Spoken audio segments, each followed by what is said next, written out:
খেলা চলছে বিশ্বজুড়ে। ফুটবল, ক্রিকেট ছাড়াও খেলা রয়েছে এক দীর্ঘ ফর্দ। শুধু ফলাফল নয়, গত, আজ এবং আগামীর খেলাকে প্রেস বক্স থেকে আমরা দেখতে চাই ভিন্ন চোখে। সেই দেখাটাই দেখতে পাবেন এখন মাঠে। সঙ্গে আছি আমি, নোমান আব্দুল্লাহ। গুরুত্বপূর্ণ খবরগুলো আজকে আমরা আলোচনা করব ক্রিকেট নিয়ে আলাপ করতে আমাদের সঙ্গে আছেন সাবেক অধিনায়ক হাবিবুল বাশার সুমন। সুমন ভাই, আপনাকে স্বাগত জানাচ্ছি আমাদের স্টুডিওতে। Thank you very much. Suman ভাই, আজকে আমরা টপিক সিলেক্ট করেছি হচ্ছে ক্রিকেটের আলো। আমরা বিপিএলটা যখন এসেছিল একটা আলোকবর্তিকা হয়েই এসেছিল বাংলাদেশের ক্রিকেটে। বিপিএলটা কি এখন পর্যন্ত আলো হিসেবে আছে, মানে এটা কি আলো জ্বালাতে পারছে বাংলাদেশের ক্রিকেটে? যদি আমরা বিপিএল একদম শুরু থেকে দেখি, ডেফিনেটলি আমরা যখন শুরু করেছিলাম বিপিএল ফ্র্যাঞ্চাইজি টুর্নামেন্টটা, আর যদি এখনকার সময় দেখেন আমরা এগোইনি, আমরা পিছিয়েছি।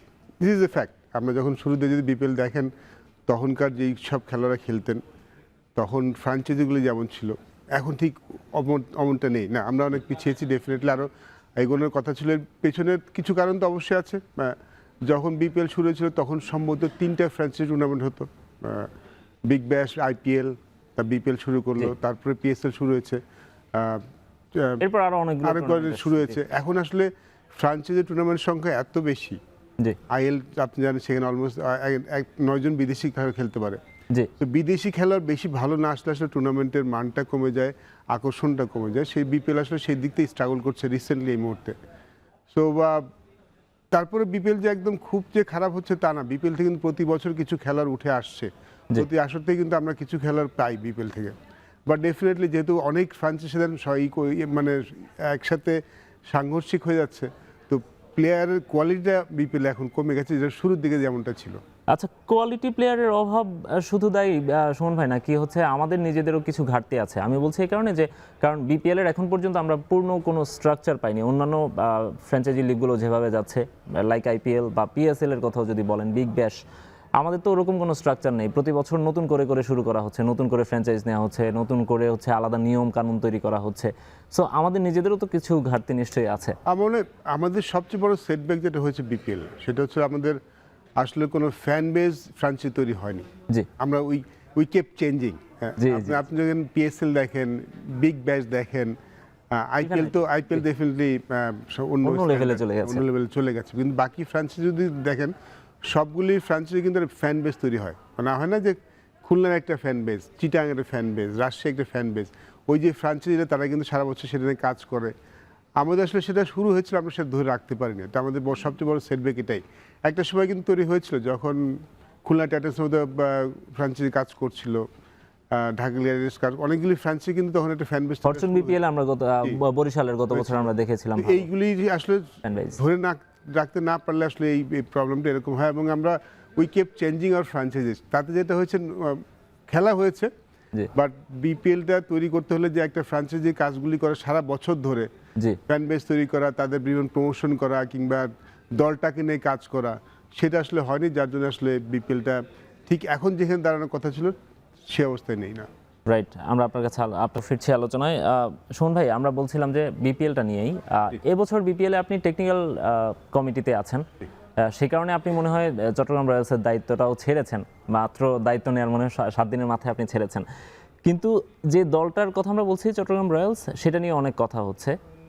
তাদের দল মালিকানা নিয়ে কথা হচ্ছে, সেই দলটার কোচিং প্যানেল নিয়েও কথা হচ্ছে।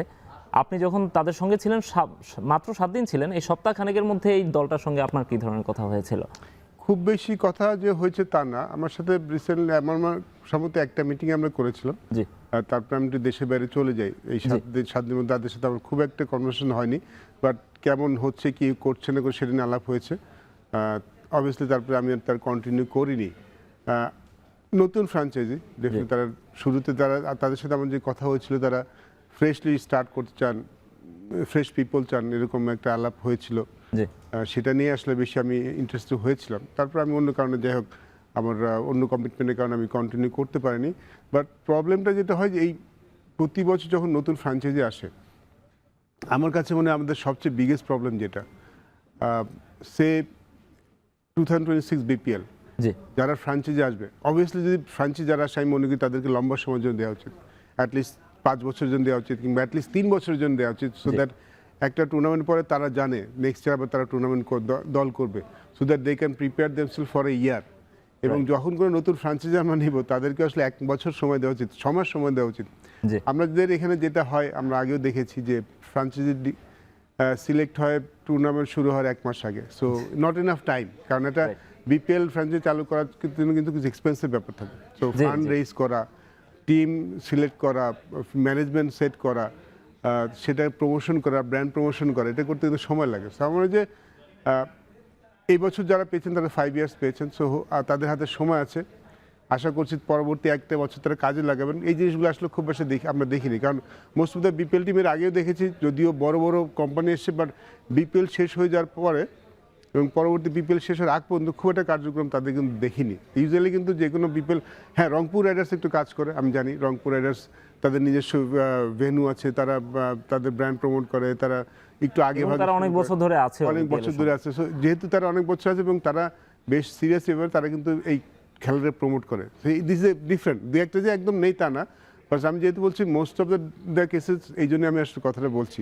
তো আসলে ওই সবাই একটা নিজস্ব গ্রাউন্ড থাকতে হবে, তাদের নিজস্ব টিম থাকবে, সারা বছর ধরে ট্যালেন্ট হান্ট করবে, এইগুলি না হলে আসলে বিপিএল আমরা ওইখানে যেতে পারবো না। রাইট। শোন ভাই, আপনি একটু আগে বলছিলেন যে আমরা 1 মাস আগে ফ্র্যাঞ্চাইজ দেই এবং টুর্নামেন্ট শুরুর আমাদের হাতে আর 15-16 দিন বাকি আছে, এখন পর্যন্ত কোনো টিম প্র্যাকটিসে নামতে পারেনি। এইভাবে কি একটা টিমের প্রস্তুতি নেওয়া সম্ভব বা একটা কম্পিটিটিভ টুর্নামেন্ট করা সম্ভব? দেখুন, টুর্নামেন্টটা কিন্তু যখন শুরু হবে আপনি কিন্তু সময় পাবেন না, জি বিকজ আপনি যদি দেখেন, যদি টুর্নামেন্টের ফিকচার দেখেন, জি every 2 days after 1 day break, then again 2 days, so আপনি কিন্তু ওই টিম নিয়ে কাজ করার, দেখার কোনো সময় নেই, প্র্যাকটিস করার, তৈরি করার, প্রিপারেশন নেওয়া, প্রিপেয়ার হওয়ার কোনো সময় নেই। জি এই জন্য এবং এরকম একটা টুর্নামেন্টে আপনি যদি শুরুতে পিছিয়ে পড়েন, ফিরে আসলে খুব মুশকিল হয়। সো অ্যাটলিস্ট 2 মাসের ব্রেকটি তো লাগেই। হ্যাঁ, ফরেন প্লেয়ারদের আপনি 2 মাস আগে পাবেন না, বিকজ এখন ফরেন প্লেয়াররা যেহেতু অন্য ফ্রাঞ্চাইজিগুলো খেলে থাকেন, তাদেরকে হয়তো আপনি টুর্নামেন্ট শুরু হওয়ার 3 দিন আগে পাবেন, বাট তাদেরও কিন্তু অ্যাটলিস্ট 1 সপ্তাহ আগে আসা উচিত, যেই জিনিসটা আমরা কখনো ফলো করি না। এমনি আপনি টুর্নামেন্ট লাইক পিএসএল আমি জানি সেখানে ফরেন প্লেয়ারদের বাধ্যতামূলকের ব্যাপার থাকে যে টুর্নামেন্ট অ্যাটলিস্ট 1 সপ্তাহ আগে তাদেরকে জয়েন করতে হবে, টিমের সাথে কাজ করতে হবে, প্র্যাকটিস করতে হবে। So আমাদের এই ট্রেনটাও কিন্তু কম। আমাদের এখানে তো সকালে এসে বিকেলে ম্যাচ খেলে ফেলছে, এরকম অনেক হয়েছে আপনি জানেন। বাট যারা লোকাল প্লেয়ার, যেহেতু লোকাল প্লেয়ারদের সংখ্যাটা বেশি থাকে, তাদের 1 মাস না, অ্যাটলিস্ট 2 মাস ধরে যদি টিমের সাথে থাকে, তাহলে আর টিমটা তৈরি হয়, প্রিপেয়ার হয় সঠিকভাবে। রাইট। আপনি যেহেতু টেকনিক্যাল কমিটিতে আছেন, আপনার টুর্নামেন্ট আয়োজনটা কিভাবে সাকসেসফুলি করা যায় নিশ্চয়ই এই ব্যাপারগুলো নিয়ে আলাপ করছেন। বিপিএল নিয়ে অনেক ধরনের বিতর্ক আছে, অনেক সমালোচনা আছে, এবার আরও আগে থেকেই মনে হয় শুরু হয়ে গেছে। প্রত্যেকবার তো টুর্নামেন্ট শুরু হওয়ার পরে বিতর্ক শুরু হয়, এবার আগে থেকেই মনে হয় সমালোচনাটা শুরু হয়ে গেছে। আপনারা কি ধরনের প্রিপারেশন নিচ্ছেন টুর্নামেন্টটাকে সাকসেসফুল করার জন্য? অবভিয়াসলি এবার বিপিএল নিয়ে যদি আপনি শুরু দেখেন, ইন্টিগ্রিটি নিয়ে কিন্তু অনেক আলাপ হয়েছে। জি বিপিএল টুর্নামেন্টে স্বচ্ছ করার জন্য বিসিবি কিন্তু বেশ কিছু পদক্ষেপ নেওয়া হচ্ছে, এটা একটা মেজর পার্ট থাকবে ডেফিনেটলি, কারণ এই আলোচনাটা আসলে বন্ধ করতে চাই আমরা। আচ্ছা, যে কোনো টুর্নামেন্টে এই আলোচনা বন্ধটা খুব দরকার। দেখুন, সব যে খারাপ তা নয়। আপনি ইভেন লাস্ট ইয়ার বিপিএল যদি দেখেন, লাস্ট ইয়ার বিপিএল আমার কাছে মনে হচ্ছে বেশ সাকসেসফুল ছিল। যদি খেলার চিন্তা করি, আমরা কিন্তু লাস্ট ইয়ার বিপিএল প্রচুর রান দেখেছি, খেলাগুলি কিন্তু কম্পিটিটিভ হচ্ছে, গ্যালারি ওয়াজ ফুল, 200 রান হয়েছে, 200 রান চেজ হয়েছে, টিকিট নিয়ে মারামারিও হয়েছে অনেক, এটা অনেক দিন পরে আসছে। একটু দুটি ক্লাবের জন্য কিন্তু বিপিএলটা প্রশ্নবিদ্ধ হয়েছে, বাট খেলা কিন্তু খারাপ হয়নি। তো নট এভরিথিং ইজ ব্যাড, আমি এটা বলবো না, সব ভালো কিছু হয়েছে, বাট আমরা চাই যেটা মিনিমাম যতখানি কমানো যায়, যত বা ক্লিয়ার থাকা যায় সেটা করার চেষ্টা হবে। আর ডেফিনেটলি নিয়মকানুন ব্যাপারটা আমি স্টিক থাকতে চাই। এর আগের কয়েকটা মানে ইন পাস্ট প্রিভিয়াস আমরা দেখেছি যে টুর্নামেন্টের মাঝখানে আইন চেঞ্জ হতে দেখেছি। জি জি জি, এটা আমি নো দ্যাট, বাট আমরা এরকম কিছু চাই না। আমরা চাই এবার বিপিএলটা একদম স্বচ্ছভাবে হোক, যেইটাই হোক, সবাই খেলাটা ট্রু স্পিরিট মেনে খেলাটা হোক, এবং আইনের প্রতি যে রেসপেক্টটা আমি চাইবো সেটা যেন সবার মধ্যে থাকে। ফিক্সিংটা নিয়েই বেশি কথা হচ্ছে, তো ফিক্সিংটা রোধে আমরা এরই মধ্যে বিসিবির বেশ কিছু উদ্যোগ দেখেছি, টিমগুলোর সঙ্গে সিআইডির মেম্বার থাকবেন এরকম কথা হচ্ছে। আবার দুই একটা ফ্র্যাঞ্চাইজি লাইক চট্টগ্রাম রয়্যালস বা এই টাইপের ফ্র্যাঞ্চাইজিগুলো নিয়ে যাদের নিয়ে কথা হচ্ছে যে, বা সিলেটের কথাও শোনা যাচ্ছে, সেটা হচ্ছে যে এই টিমগুলো যারা কিনেছেন তারা দল পরিচালনা করতে সক্ষম কিনা, এই ধরনের একটা প্রশ্ন উঠছে। সেক্ষেত্রে থার্ড পার্টি টিম পরিচালনা করবে কিনা সে ধরনের একটা প্রশ্ন উঠছে। তো এই সব বিষয়গুলো নিশ্চয়ই আপনাদেরও নজরদারিতে আছে, আপনারা সতর্কতামূলক কি কি ব্যবস্থা নিচ্ছেন? দেখুন, এর আগের বিপিএলে যা হয়েছে তার এবার কিন্তু ডিফারেন্ট হচ্ছে। যেটা বললাম যে এবার বিপিএল স্বচ্ছ রাখার জন্য বিসিবি বেশ কিছু পদক্ষেপ নিয়েছে। একটা তো ইউনিট কাজ করবেই, এরাই কিন্তু একটা অ্যান্টি কারাপশন একটা লোক সবসময় টিমের সাথে থাকতো, বাট তাকে লুক আপটা কিন্তু টিমটাই করতেছে, এদের আসলে খুব একটা ওয়ার্কআউট করেনি। বাট এবার মনে হয় সেই ব্যাপারটা থাকছে না, দুজন আইন শৃঙ্খলা বাহিনীর লোক থাকবে, সো দ্যাট তারা যেন একদম ক্লোজলি মনিটর করতে পারেন। জি আর আমার মনে হয় যে আর যে বিষয়গুলি আছে, যে মালিকানা বিষয়গুলি, এগুলি আসলে সলভ হয়ে যাবে, টুর্নামেন্ট শুরুর আগে সলভ হয়ে যাবে। সেটা নিয়ে আসলে বড় কোনো সমস্যা হবে বলে আমার মনে হয় না। আর পেমেন্ট ইস্যু একটা ব্যাপার থাকে, সেটা তো ফ্রাঞ্চাইজির ব্যাপার, সেটা আসলে টেকনিক্যাল কমিটির মধ্যে আসবে না। বাট সেটা দেখুন, প্রতি বছর পেমেন্ট ইস্যুতে কিছু কথা হয়, জি বাট 60% পেমেন্ট কিন্তু হয়ে যায়। বাট যে 40-50-20-30% পেমেন্ট, সেটা নিয়ে আসলে বেশি কথা, সেটা নিয়ে কথা বলা উচিত না। বিসিবি সেটা লুক আফটার করবেই, তো সেটা নিয়েও হয়তো খুব একটা সমস্যা হবে না। বাট আমাদের মূল যেটা বিপিএলের লক্ষ্যটা থাকে, যে আমরা যেন ক্রিকেটটা ভালো যেন হয়, উইকেটটা যেন ভালো থাকে, ট্রু স্পিরিট নিয়ে খেলা হয়, সেই জিনিসটা মেকশিওর করার জন্য সব রকম পদক্ষেপ নেওয়া হচ্ছে। রাইট। বাদশা ভাই, আপনার কাছে আমরা আবারও ফিরবো। আমরা আলাপ করছিলাম ক্রিকেট নিয়ে, আমাদের সঙ্গে আছেন সাবেক অধিনায়ক হাবিবুল বাশার সুমন। সুমন ভাই, আমরা বিপিএল নিয়ে কথা বলছিলাম। আপনি প্রোগ্রাম কোঅর্ডিনেটর হিসেবে দায়িত্ব পালন করছেন অনেক দিন হলো বিসিবিতে। আপনার জন্য কি সবচেয়ে চ্যালেঞ্জিং পার্ট এই বিপিএল অ্যারেঞ্জ করাটা? না, আমি আসলে হেড অফ অপারেশন হিসেবে কাজ করছি গেম ডেভেলপমেন্ট, এখন প্রোগ্রাম কোঅর্ডিনেটর ঠিক না। প্রোগ্রাম মাঝে ছিলেন আপনি 24 সালে যখন নির্বাচকের দায়িত্বটা শেষ করেন নাকি? না, আমি টিমে আসি না। দেখুন, বিপিএলটা অনেক বড়, তো মানে বিপিএল এর ক্ষেত্রটা অনেক বড়, আর বিপিএল এর ক্ষেত্রে চ্যালেঞ্জটা অনেক বেশি থাকে, যেহেতু রেজাল্ট বেসড টুর্নামেন্ট, অনেকগুলো ফ্র্যাঞ্চাইজি আসে, শর্ট টাইমে ফোকাসটা অনেক বেশি থাকে, ইন্টারন্যাশনাল এবং ন্যাশনাল দুটো ফোকাস অনেক বেশি থাকে। তো এটা নিয়ে একটু চ্যালেঞ্জিং তো অবশ্যই থাকে, এবং ওয়েদার একটা কনসার্ন থাকে, যেহেতু এই সময়টা কুয়াশা থাকে, সো ইট ভ্যারিস, কন্ডিশনটা ভ্যারি করে অনেক। But so far so good, it's not that bad actually. I mean, সব কিছু মিলে দেখুন, চ্যালেঞ্জ যেটা হয় ফ্র্যাঞ্চাইজিগুলি নিয়ে আসলে, ফ্র্যাঞ্চাইজিগুলি যদি কন্ট্যাক্ট করে সব কিছু, তাহলে আসলে এত বড় কোনো চ্যালেঞ্জ, কিন্তু মাঠের খেলাগুলি নিয়ে কিন্তু আসলে খুব একটা প্রবলেম হয় না। আচ্ছা সুমন ভাই, আপনি নির্বাচকের দায়িত্ব পালন করেছিলেন, আর সেজন্যই বিপিএল নিয়ে আমাদের একটা কনসার্ন আছে যে বিপিএল এর পরপরই তো আমাদের টি-20 ওয়ার্ল্ড কাপ খেলতে যেতে হবে। সেক্ষেত্রে এই টুর্নামেন্টটা ক্রিকেটারদের প্রস্তুতির জন্য কতটুকু কার্যকর হবে, এটা নিয়ে অনেকদিন ধরে আলাপ হচ্ছে। আরেকটা বিষয় হচ্ছে, নির্বাচকরা এখান থেকে কি কাউকে খুঁজে পাবেন, বা আমাদের বিপিএলটা কি ওই লেভেলে গেছে যে এখান থেকে হচ্ছে ইন্টারন্যাশনাল ক্রিকেটের জন্য পিক করা যাবে? দেখুন, যখন শুরুর দিকে বিপিএল শুরু হয়েছিল, জি, আপনি যদি তখন বিপিএল এর যেই খেলাগুলি খেলতে আসতেন, তাদের নাম দেখেন, জি জি, তাহলে সবাই খেলেছে। Chris Gayle, AB de Villiers, Sunil Narine, Moeen Ali, যত বড় বড় খেলা রেগুলার খেলেছে, সবাই খেলেছেন। জি জি, তখন standard was very high, international standard. But last 2 years যদি আপনি ফরেন প্লেয়ারগুলি দেখেন, আসলে ঠিক মানসম্মত প্লেয়ার নয়। তাদেরকে ইন্টারন্যাশনাল স্ট্যান্ডার্ডে আসলে কোথায় ফেলবেন আপনি, তাদের সাথে প্রস্তুতি আসলে এরকম হবে না।